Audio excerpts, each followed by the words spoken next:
I mean, I started very late. I'm not going to reveal all the age phases, but if I told you at what age I started, and if you add law school, if you add the 10 years and then I've done 10 years, it's crazy if you think that someone at the age of like nearly 40 would just to say, oh, okay, then I'm just going to start DJing now.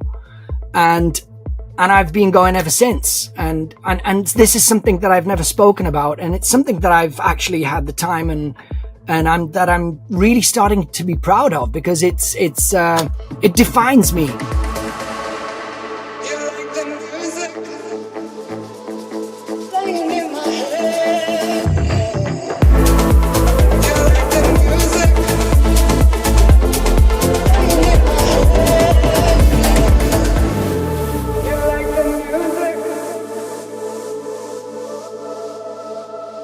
Welcome to Elevated Frequencies, the show that gives you access to the next level of house and techno so you can explore an elevated lifestyle.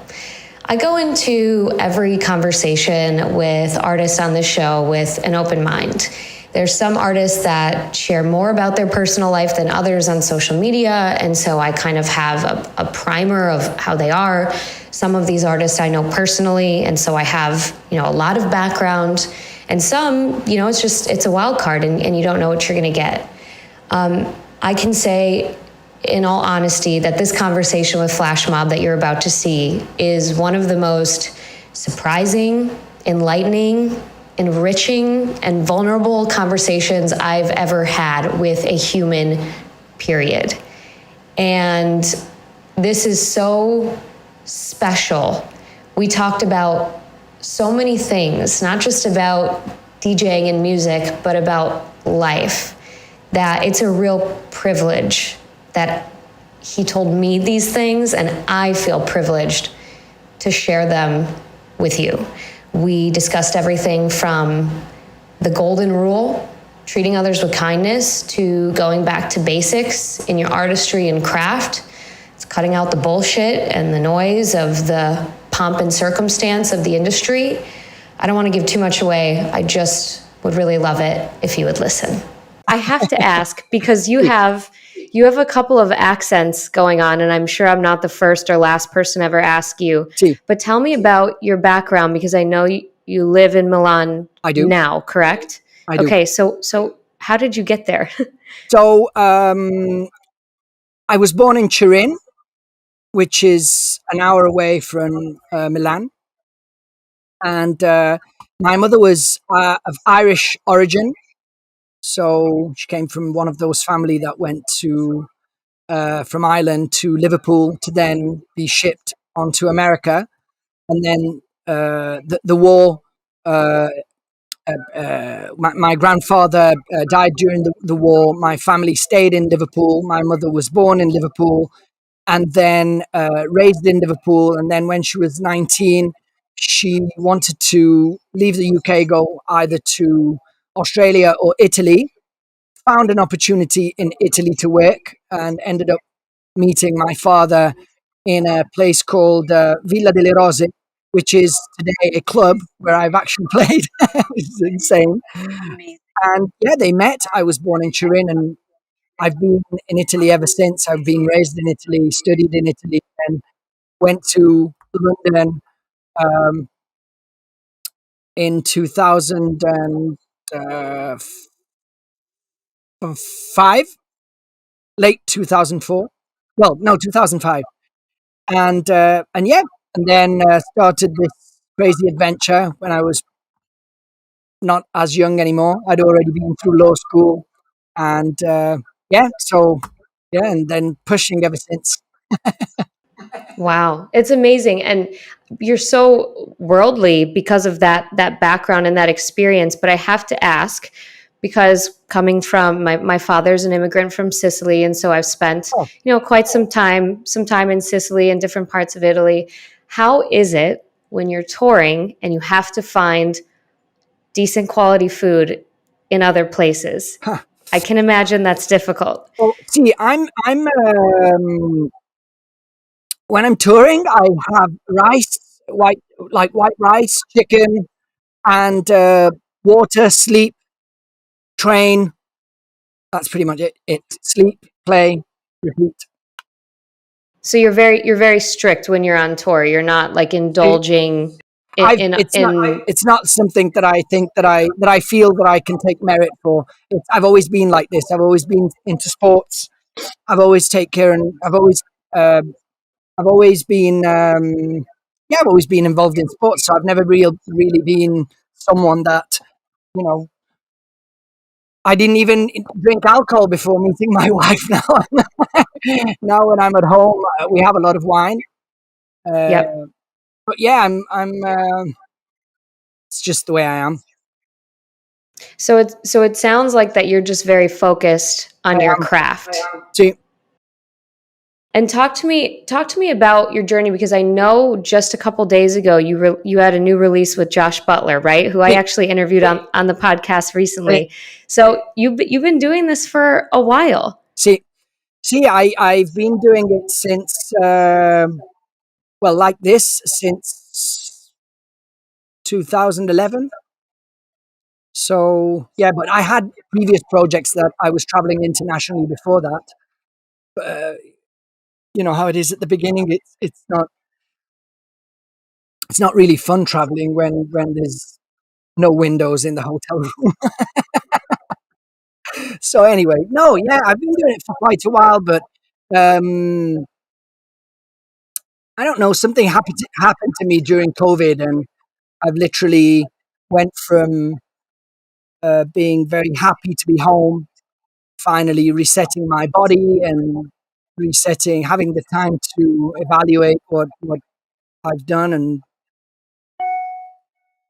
what I want to achieve, what I've achieved, and we close this. And yeah, because you're often in a loop, and you forget who you are, what you've done, the reasons why you started, what you really want to do, how you really want to do it, and you're more involved in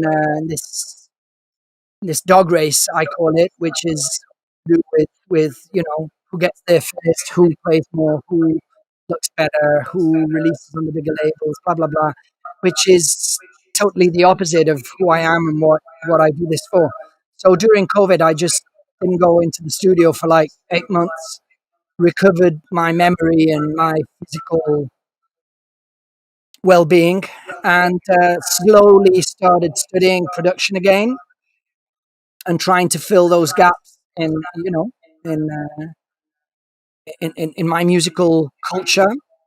So I started researching again, and so I started, really putting my time into music rather than just being someone that theoretically makes music and plays music, and half the time you don't even want to be there. So, and then I started going back to the studio, started making music again, started really getting passionate about it again, and yeah, and slowly started working with people that helped me fix all those things that apparently weren't working in me as a human being in my approach towards the music industry. I'm very just about the music substantially, and my attitude wasn't really working for me as much as it could. Even if you're very good at doing something, there's still especially these days, the approach is a very important part. So you mentioned that during COVID, you really realized you needed to change some things about the music and about, it sounds like kind of like your lifestyle. So what was that reset for you, and what's changed since COVID? So the reset has been one of the, I think of it as one of the best things that has really happened to me. It's given me the opportunity to really start living again.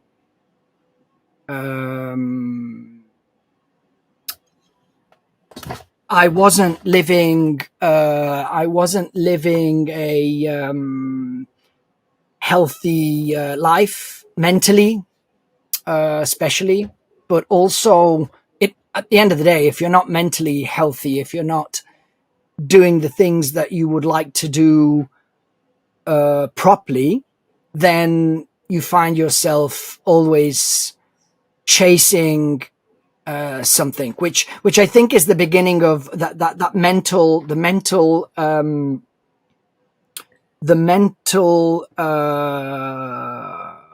mechanism that starts all the chasing, is the fact that you never find yourself in the position to do all the things that you would like to do within a day or within a week properly, and you're always stealing time from your job, basically, and instead of living music as something that is a extra in your life to make you happy. And that's what I've really turned around. Music has gone back to being a medicine for me. It's gone back to being something that I do because I enjoy to do it. And I mean, I've revealed something that I've not spoken about for years at the Defected office last week when I went to do the interview and the mix for this release with Josh with the Defected guys. And I had an experience that changed my life at a certain point, and I was I was working in a law firm, doing things that I didn't really enjoy, and being someone that I didn't really connect with. I was just someone else in my body, if that makes sense. And then I was in Thailand in 2004. So that 26th of December completely changed my life. And when I came back from that, I started not wanting to do anything that wasn't within what I really wanted to do. And so it didn't really take me a long time to just get into music actively. Initially, I was a little timid, and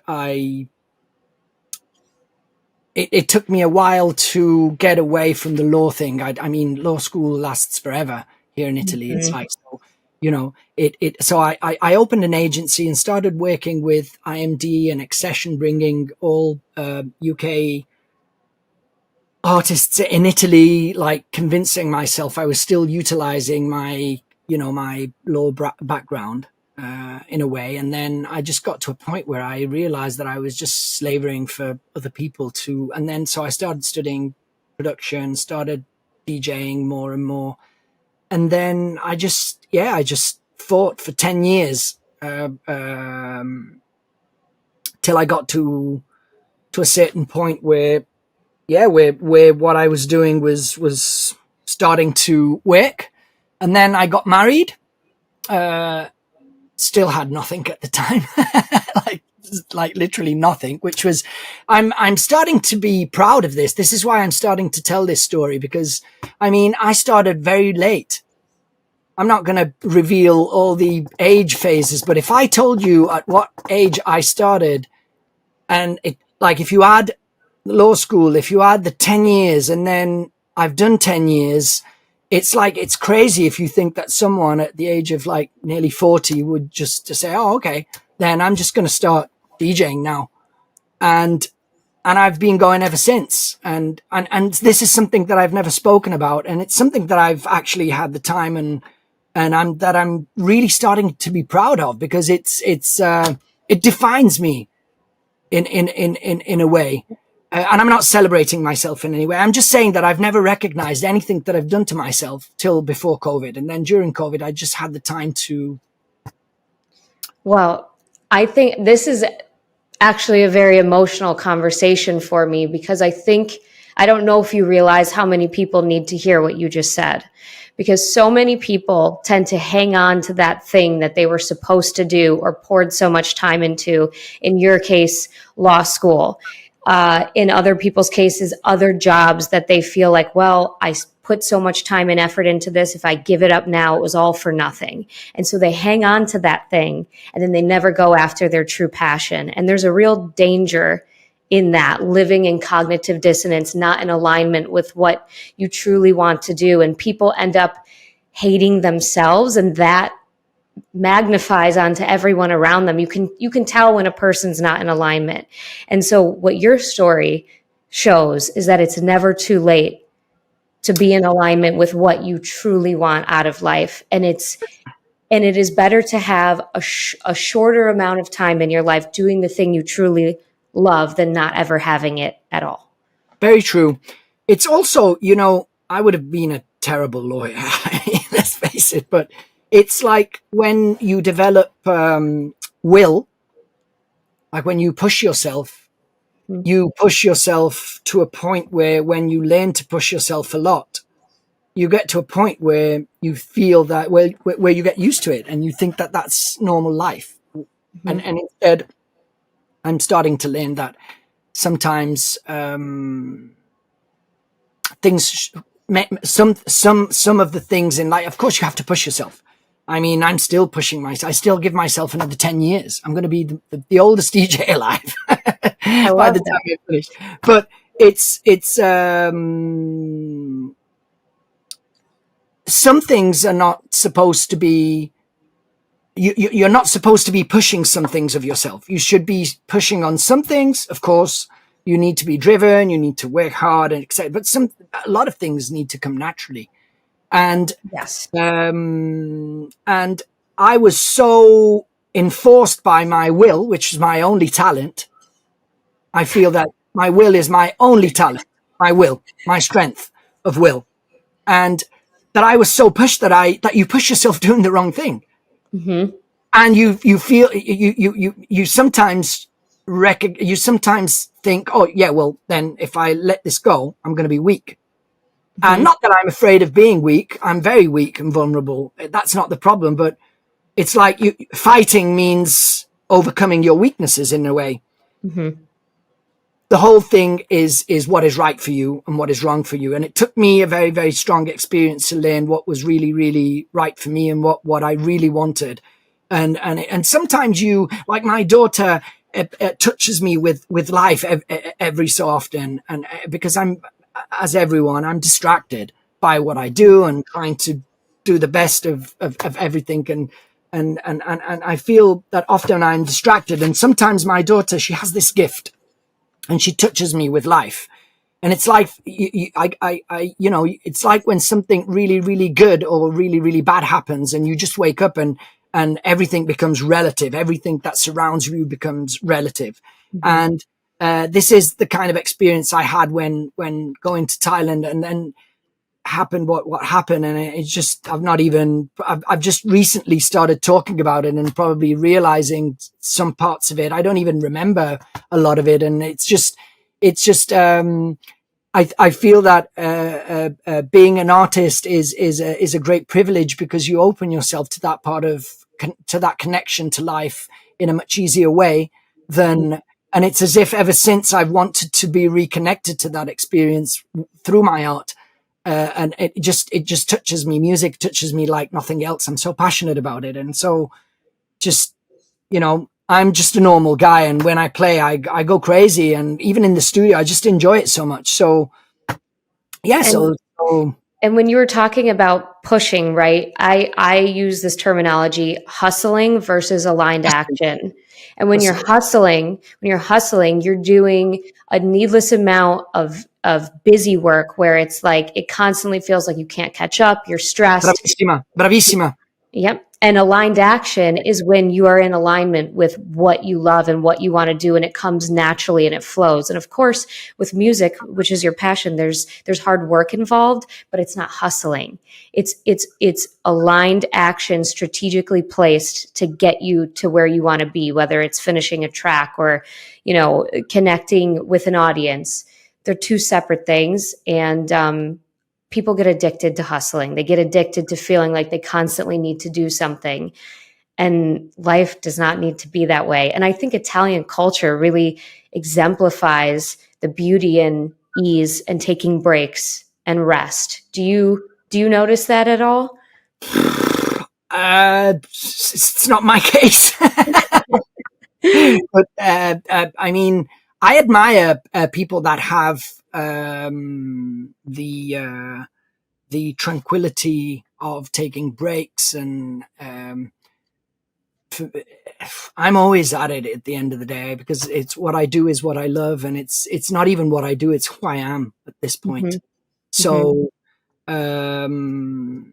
certainly the weather, which now has become unbearable here as well. We're like subtropical, it's 40 degrees, it's just, but anyway, but yeah, I mean, well, you I mentioned always, your daughter. Do you have those moments where it's like, I'm going to take a longer espresso in the morning, or I'm going to, no, I've changed completely from what I was before. So now is everything's on my time, on my clock.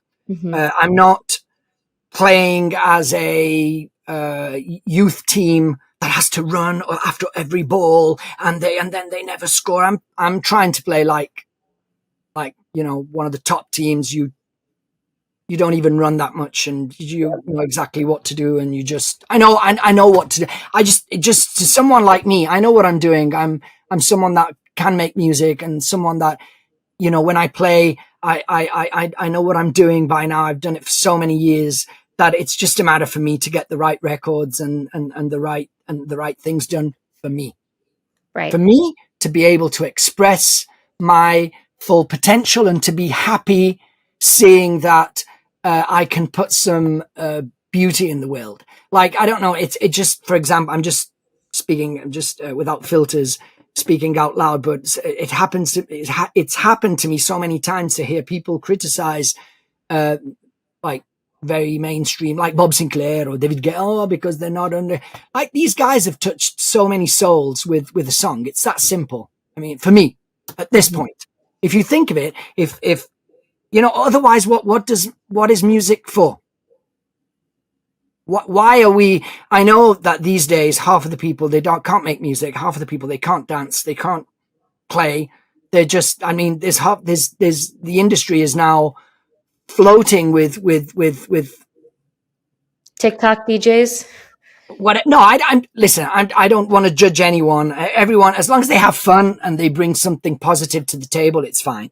But we're still talking about a very, very important subject, which is music, that should be taught in schools, that it should be utilized as medicine for people, something that can touch the higher part of ourselves. It's something that is supposed, it's not just when we go out there playing or when we make music. It's not for us at the end of the day. That's what I don't like these days that much. This shift with this triangle with the media that obliges everyone to, to be someone, or to be like this, or to be like that, and I don't want to change in that respect in any way. I think that kindness and just we're all the same. I that's beautiful. And what I've been thinking about a lot is the fact that compared to other genres, dance music in general is relatively young. And so we're seeing so many changes in a short amount of time because of the advancement of technology. I'm not talking about music production. I'm talking about the social media, about how it changes and shapes our relationships to one another, artist to artist, artist to fan, artist to industry people. Exactly the point. That's exactly the point. It's like in the 70s, you could smoke on an airplane. Now it's unthinkable. Now these days, DJs are often, there's all this fakeness, and nobody speaks to no one. It's not cool.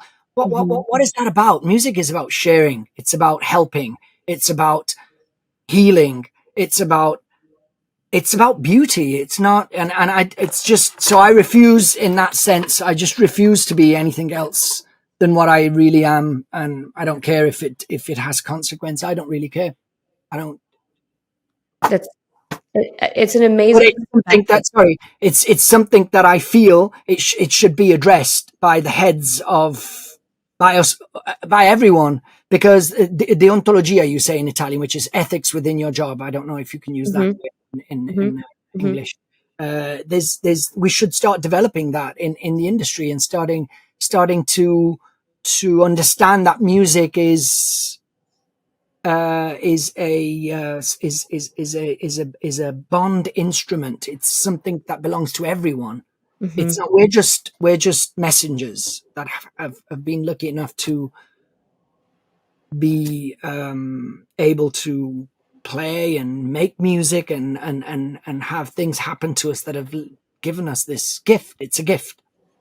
I love that. So now, why not help someone else to pursue the same? Obviously, you have to study.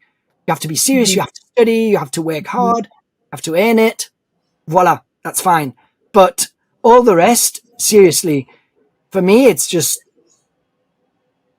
yeah. But let's talk about positive things.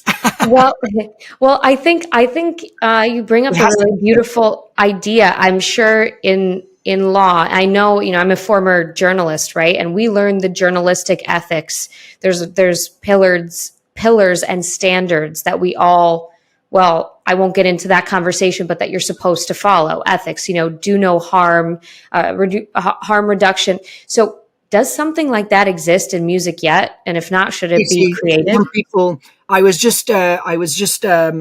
to the defected office the other day and I left a vinyl that I had printed specifically for this person, because every time that I send a lot of demos, it's not that just because you have a name that they sign things automatically. No, it doesn't work like that. You have to send something that is special. So you get a lot of no's.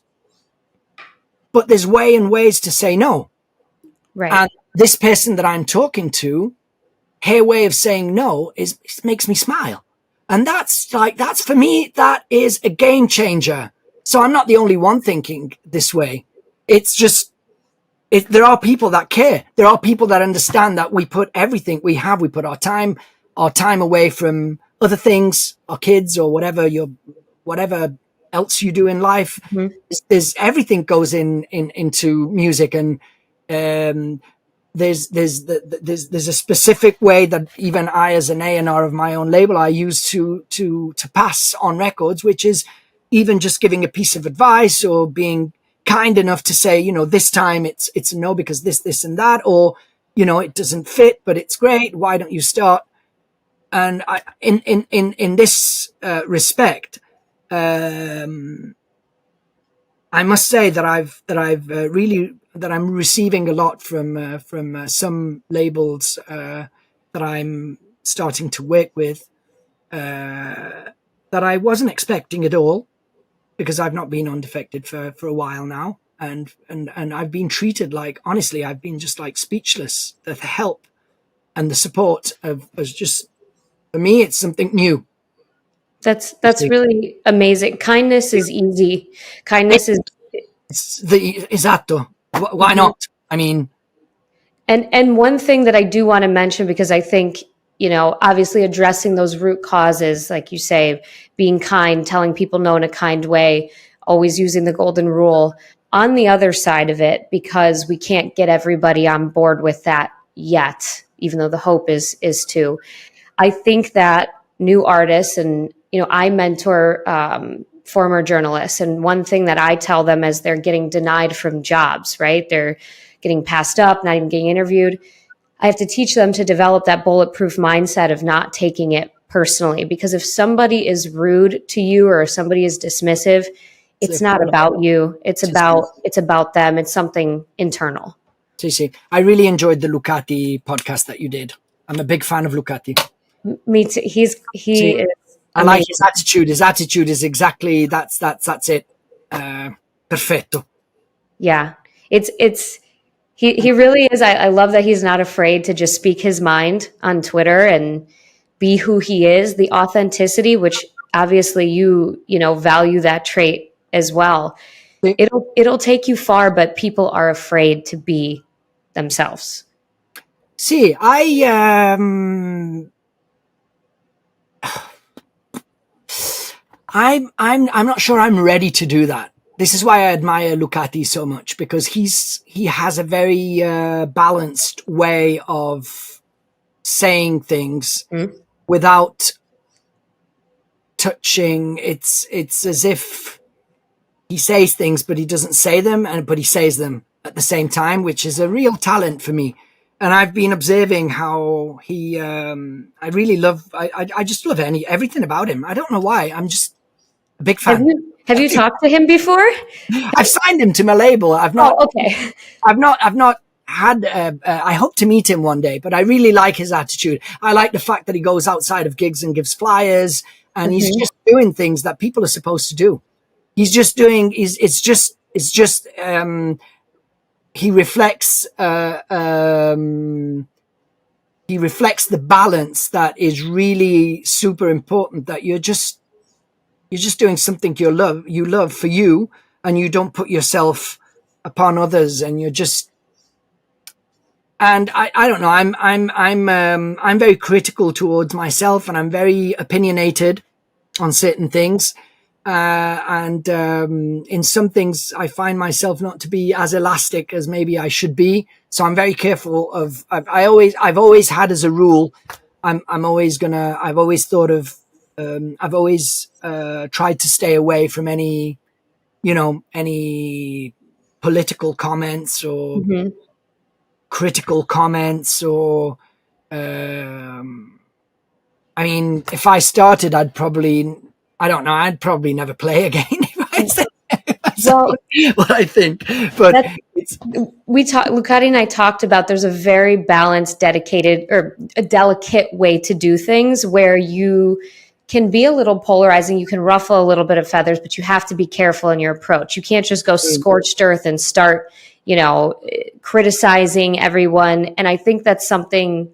Some people just naturally have it. I know a lot of talented artists locally who have a problem. They don't mince words, right? And they have lost a lot of opportunities because of it. Even though their critiques are valid, it's the way you say it what gets you in trouble. The whole point is that my role in this game is not to talk about other artists. This is the thing. This is why I've decided not to do that. The day I finish, the day that I stop, I can be a critic of the music industry, and then I can say, oh, half of the leading DJs are promoters. They're not even DJs. Like, for example, this would be for starters. But it's not my role to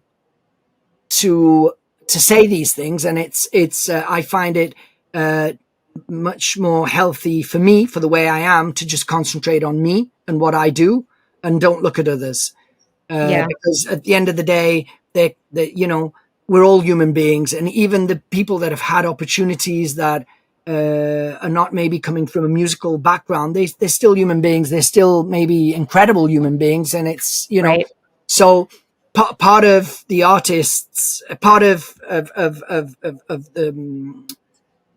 the criticism that we all grow as artists towards other artists is also because we're probably not concentrated on just what we do and appreciating the beauty and being grateful for what we do. So that's why I stay away. But I do have opinions within me that I try to, to shh. It's maybe that, so yeah. Well, now human beings. It makes sense why you've collaborated with Josh too, because he is one of the kindest people I've ever spoken to. And is this something that when you decide who to collaborate with, you're looking for like-minded people, not just in music, but in mindset? See, 100%. I've never collaborated with anyone in my whole career. For me, like playing with someone is a little bit of a nightmare. For me, back-to-back stuff is just never really do, because a long time ago, Flashmob, we were two. Right. I knew that. First couple of years we were two, and it wasn't good for me to play with someone. Like, not that, I mean, I love the guy and we really get along. We're still friends and blah, blah, blah. It's nothing to do with him. It's just me that I like to play alone. Mm-hmm.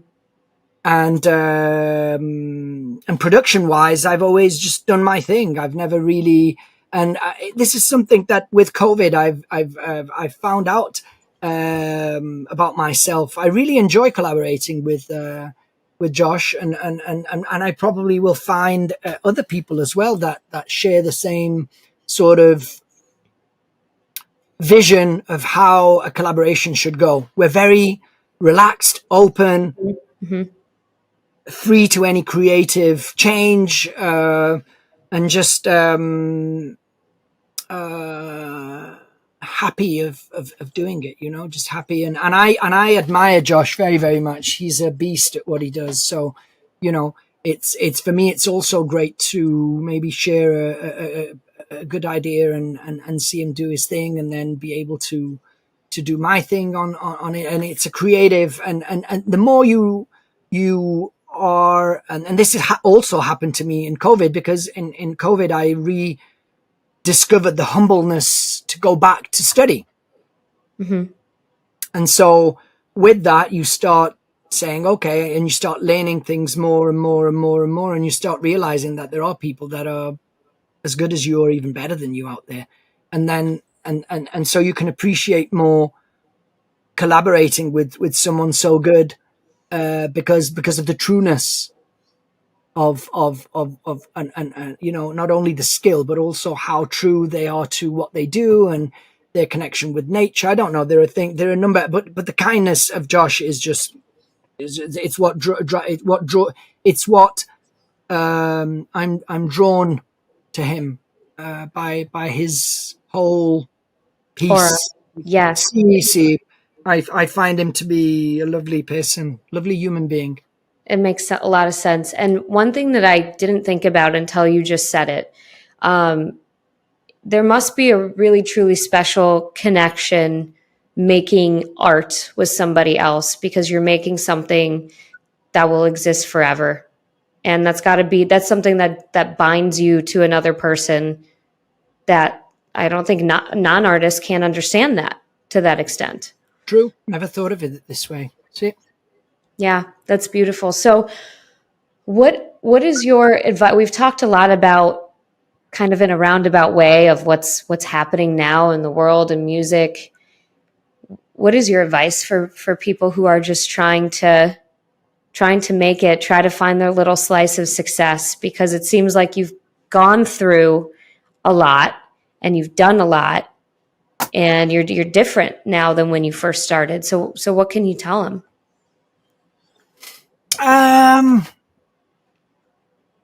I've been tricked by my mind on a time and time again throughout my career, because of my vulnerability. For my, in a way, I'm very open to put myself in uncomfortable positions. So that's what I do. It's what I look for. I have all my routines of cold showers and blah, blah, blah, to psychologically be in focus and not be moved by the critical side of me towards me and others. So I want to stay balanced, and I found a way in time to be balanced. So the first piece of advice would be to find ways to not let your brain trick you into an angle, and always be attached to the part of yourself that feels strong, that feels capable, that believes, and that is able to do anything if and find solution and adapt, and don't bitch about things. Just get on with it, and just, you know, for me, it's if I can sleep properly and if I can hear properly in the booth, I'm fine with everything. I mean, it's, you know, once I used to bitch about a lot of things, and it's yeah, and this is not, you know, because we're humans. You make mistakes, you adjust, you learn, and you move forward. And then you get a little bit older, and you realize how much your brain can waste energy on things that are not really important, to move on. And so this is why I say, don't get tricked by your brain. Certainly study as much as possible. Be the best version of yourself in what you do, which means that you're not just like, I don't know. I see all these people, they just, I don't know what are they doing? It's like, what are you guys touching? There's nothing to touch. The less you touch, the better it is. Like, there's nothing to touch. There's an algorithm. It's plus 080. If you fix it on the decks, it's basically, you don't even need the headphones anymore. It's like, so it's just, forget about the superficial part of course, play the game, which has been one of the things that I criticize to myself, because being a strong critic of anything that isn't right puts you in the position where you tend not to play the game anymore. And there's a balance in that needs to be respected in that. And if you don't find that balance, then that becomes a weakness.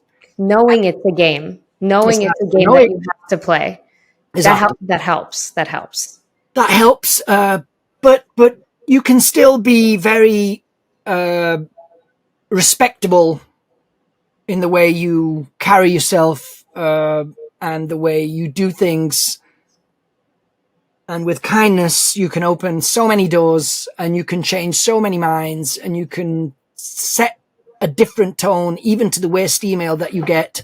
There's, you know, so I'm sticking to that. Kindness certainly is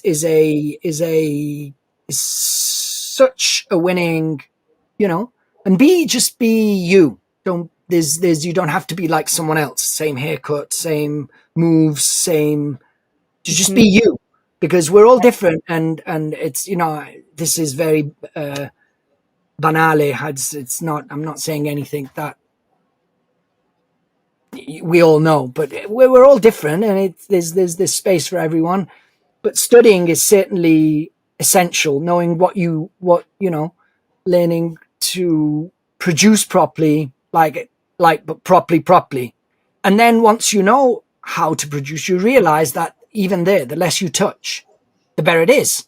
So it's not really about, there's a technical thing to it, but the better the sounds that you choose are. So the more you know about music and the more you focused you are in a certain direction for what you have to do, the less you have to touch. Right. So it's like, the secret, it's like, you know, Kung Fu Panda. What's the secret? The secret ingredient is getting ready before. So knowing music, knowing the history of music, listening to loads of music and being able to really know music so that when you choose the sounds, you can, I mean, I don't even know how I make music. Seriously. I don't know how to make music, but I know how to make it at the same time. By choosing and you get better at choosing and even when you now, for example, I think that I've done one of the best records that I've done in my life, and I'm onto a sound, which is something that has not happened to me in a while. Okay. And I don't, even every time I start a record, I'm thinking, okay, how am I going to get to that sound? And then I just do it. And then it's so subliminal in a way that you choose certain sounds over other sounds because your knowledge is, because you know, I've done nearly 1,000 gigs in my career, and I've listened to, and I've been doing this in repeat. And so, but if you're not prepared, you don't know what you're doing. And one of my favorite sentences that my wife always criticizes me for, because she says it doesn't mean anything. But I always say to my daughter, you can do everything you want. Just try to do things you understand. I love that. Just try to do because she's asking me, she's 10 years old, but she's like, she's already telling me what to do. And she's asking me questions like for boys and la, la, la. And I say, listen, there's no rule. Just do whatever you understand and whatever you feel, but knowing that you have to understand it deeply, not superficially, deeply, because otherwise you will do something that you might regret. Right? Same thing in music. It sounds like you're talking about, first of all, getting back to basics. The basics and the fundamentals of anything, music, whatever, are so important. And people get distracted by all the frills, bells, and whistles of the industry bullshit, looking cool, having the coolest haircut. And then they forget that that if you don't have the building blocks, you don't have that foundation, that other stuff can only take you so far. And being true to yourself will stand the test of time versus trends of haircuts, sounds. But also because many of those things, forgive me for interrupting, many of those things are substructural for us to feel we are adequate. Because other people, they listen to your music. They don't really give a shit if you look good or, excuse my French, they don't care if you look good or bad. Well, yes, of course, there's part of that. But people that really do this, I think of it this way. Sandro, do I really need to play 100 gigs a year? Or can I move forward with one record. And now getting to the point where I feel that I can really do it with one record, like live with music, just making big records, means that I've overcome the part of myself that necessarily has to be there. I have to do that. And all of this is, all these haves are things that, do we really want to do it? Who really wants to wake up at 3 a.m. and play? Right. Something that you're talking about is this concept in a book that I'm reading right now called 10x is easier than 2x. And so the concept is that it's much easier to 10x your growth in life, whatever that is that you're trying to go for, than to double your efforts and double your growth. And so cutting out all the bullshit, all the noise, and focusing on that one thing that you really, really want. And there's only one or two paths to get there versus trying to double your efforts and do all these different things. And there's all these different paths to maybe get you that growth, whether it's an amount of money or amount of gigs or amount of status. And it's just noise. And so it's harder for people to cut all the bullshit and just hyper focus on that one thing because it's scary. You know, you're eliminating your options. Because we tend to think erroneously that what we are chasing is out there, but the reality is that you're just trying to reach the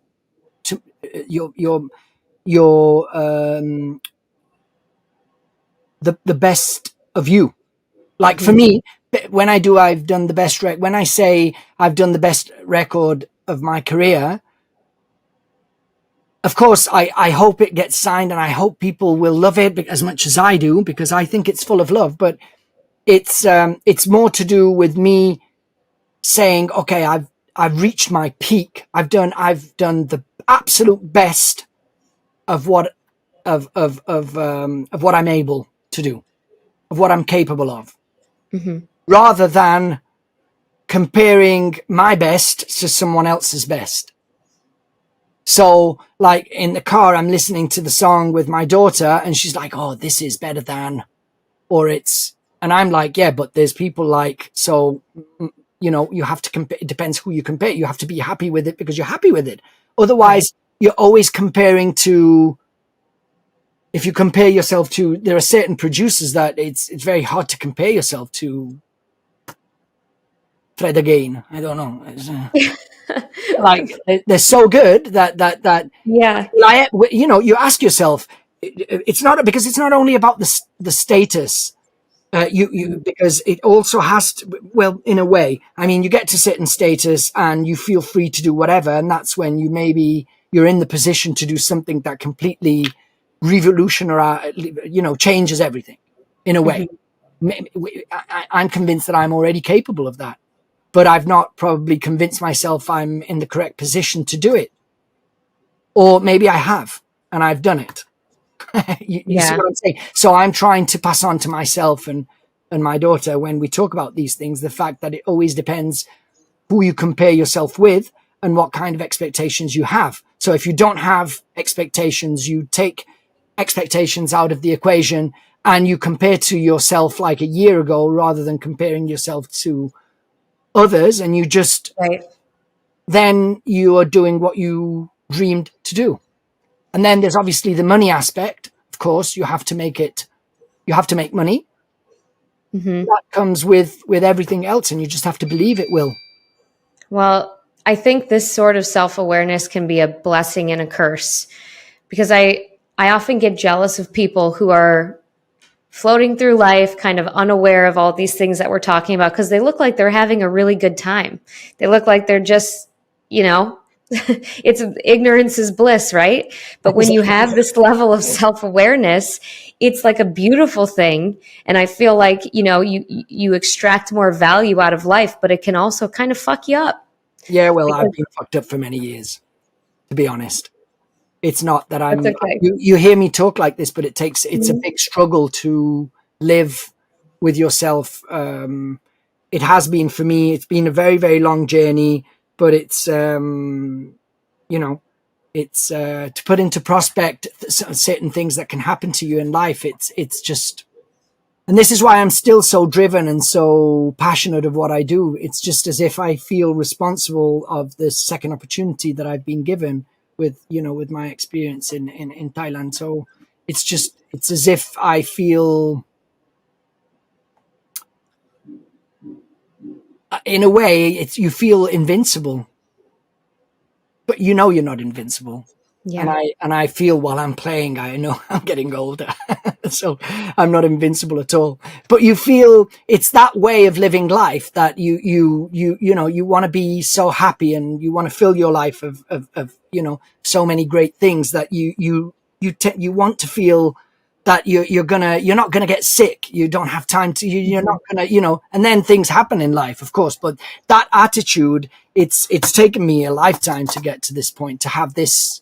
The beginning of a good attitude, and not being, I've been through my share of, complaining and not being happy, and not being happy I've always been happy, but I've, in my way, I'm talking in my way. Sure. I've let music, take over many times my personal life, and you learn simply, I suppose, Well, this has been so eye-opening for me to hear this perspective, and I feel like I need to put this is free game. This is free knowledge for not just artists, but people who need a little bit of perspective when they get into the minutia and the bullshit of day to day. You've provided us with an amazing perspective on really what life really is and what it's about. So thank you for sharing this knowledge with me. This has been one of the best conversations I've ever had on this show. I win a prize. You did. What? You name your prize, and it was your birthday too. So I'm joking. Well, it was a pleasure. I always like to talk, and I to be honest, I also use these opportunities to find out new things about myself, and through others, through you in this case, other perspectives, and through the questions. Then you think about the questions and sort of, and yeah, it's great to talk to people. I mean, it's one of the best things of traveling, that you get to talk to everyone. Yep. And you sort of and giving is one of the best things in life. Giving is so receiving, it's so incredible giving.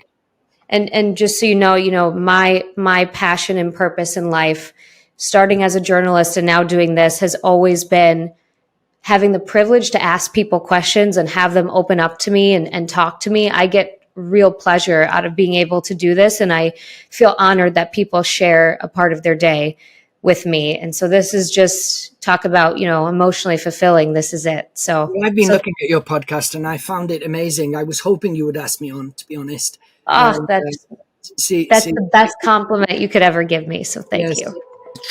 It's true. Thank you. It's really hard to summarize everything that was said in that conversation, because there was so much wisdom shared that I actually had to kind of sit in silence for a couple minutes after we were done to just take it all in. And I've never done that before after an interview. But one thing that I really want to highlight is when he said, always be a first-rate version of yourself rather than a second-rate version of someone else.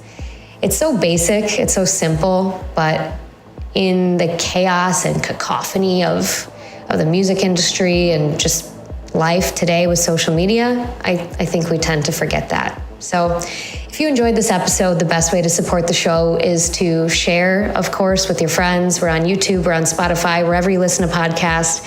Give us a follow on social media and reach out, say hi. I'd love to hear from you, your thoughts on this episode and on the show. I'll see you next week.